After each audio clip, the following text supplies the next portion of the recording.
من آخر ديوان من منشورات بلال الفاس نوفمبر 2022. وهذا هو الديوان الخامس.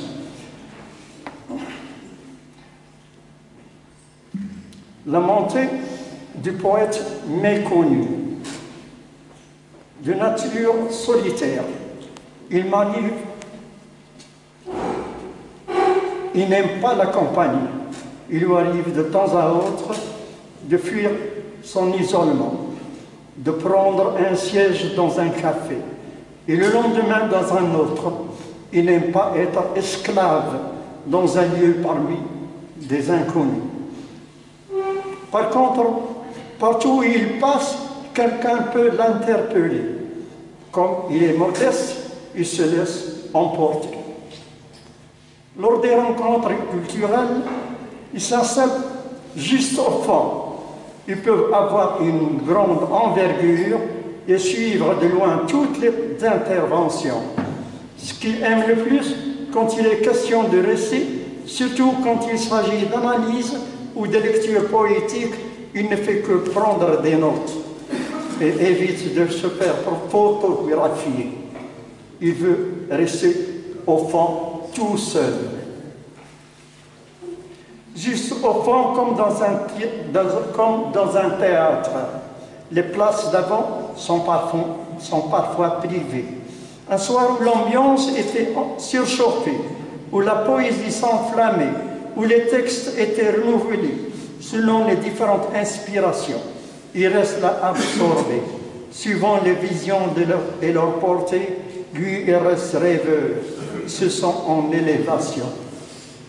Tellement il se voit concerné, lui qui n'écrit que pour lui et pour un cercle d'amis, l'atmosphère atteint son point culminant. Il ne fait que jeter des coups d'œil sur l'estrade où les rôles se suivent.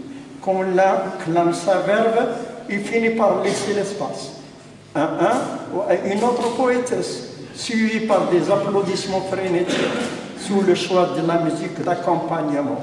Un certain temps, le responsable de la soirée annonce sur un ton encourageant, nous invitons le poète à nous joindre. C'est quelqu'un qui évite ces séances, sachant que sa poésie est très privée dans le monde virtuel.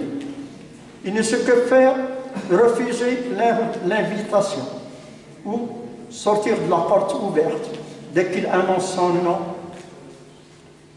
Il était en train de prendre des notes. Il se lève, marche tout droit, monte l'estrade et sur le pupitre, il pose son carnet de voyage. D'une voix entrecoupée, je suis parmi vous.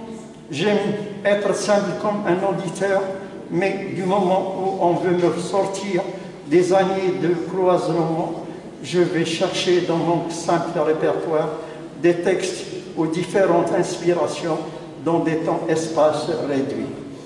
Il fait des pages jaunies, met de côté quelques-unes, ainsi il commence son voyage.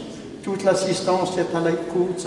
Il module sa voix, s'arrête, puis sa voix monte et devient explosive.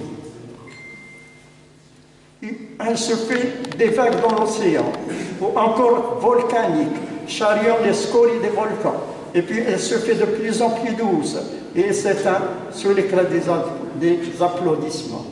Il est devant le pôle d'attraction, sous les geysers des flashs, des photos. Et quand il termine ses lectures, au moment où il est sur le point de descendre, toute l'assistance se lève. Des félicitations de tous les côtés.